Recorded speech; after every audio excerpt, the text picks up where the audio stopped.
ដាក់ចោះដោះឡើងគ្រប់តន្ទវារាត្រីប្រកបកិច្ចការងារវៈអវ័យនោះក៏សាបានសម្រេចទឹកបំណងបងវាសនាឲ្យសនជួបប្រទះពុទ្ធពររបស់ព្រះចាយស្វាងសងអត់ព្រៀបមែនហ្នឹង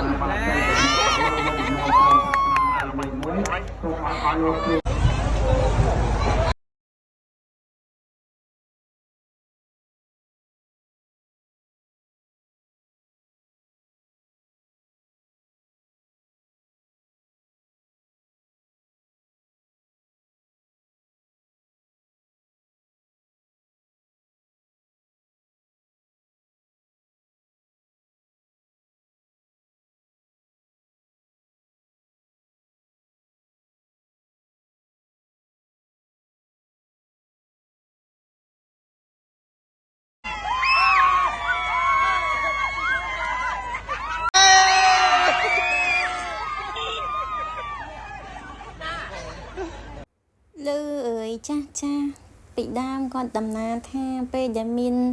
មេឃមានកម្មវិធីអីចឹងមេឃខ្មៅល្ងិតរោភ្លៀងអីចឹងគាត់ប្រាប់ឲ្យទៅដាំស្លឹកគ្រៃ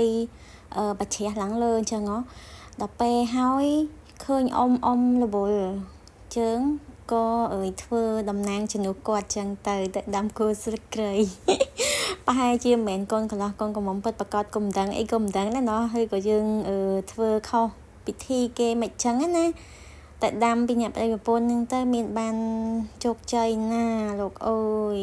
និយាយពីតខិន2ថ្ងៃភ្លៀងមកទាំង2ថ្ងៃដូចគេចាក់ទឹកចឹងទឹកទាំងធំជង្គង់ចឹងណាហើយតខិនតែ2ថ្ងៃហ្នឹងស្ងួតចាស់ចារំភើបបងប្អូនអើយអត់ដែរបានធ្វើតខិនទេហើយទៅបានធ្វើតខិនជាលើកទី1ចឹងជាមួយអ៊ំចឹងណាចានិយាយទៅគេថាបានហើយតខិនបានអិសង្ឃខ្ពស់ចឹងណាបងប្អូនចាចឹងលោកទេសគាត់ចំណាំតាទេសនាគាត់ថានៅពេលដែលយើងបានធ្វើតខិនអញ្ចឹងនៅពេលដែលជាតិមុខអីអញ្ចឹងយើងមានសម្រស់ស្រស់ស្អាតមានរូបឆោមឡំពណ៌ល្អអីអញ្ចឹងណាចានិយាយទៅធ្វើមិនឲ្យតបានធ្វើតខិនគឺបានអានិសង្ឃខ្ពស់អញ្ចឹងណាចាហើយជ្រះថ្លាហ្មងនៅពេលដែលយើងបានធ្វើតខិនណាអារម្មណ៍យើងមានអារម្មណ៍ជ្រះថ្លាហ្មងហើយដល់ពេលមកដល់លោកតាគាត់ឲ្យក្មួយខ្ញុំគាត់រំរបាំបាច់ផ្កាអញ្ចឹងណាគាត់ឃើញក្មួយខ្ញុំចាស់ដល់ពេលហើយគាត់បានឲ្យក្មួយខ្ញុំបានរំរបាំនឹងឲ្យក្មួយខ្ញុំអត់ខ្មាស់ទេតែឲ្យរំគឺរំមិនចាហើយ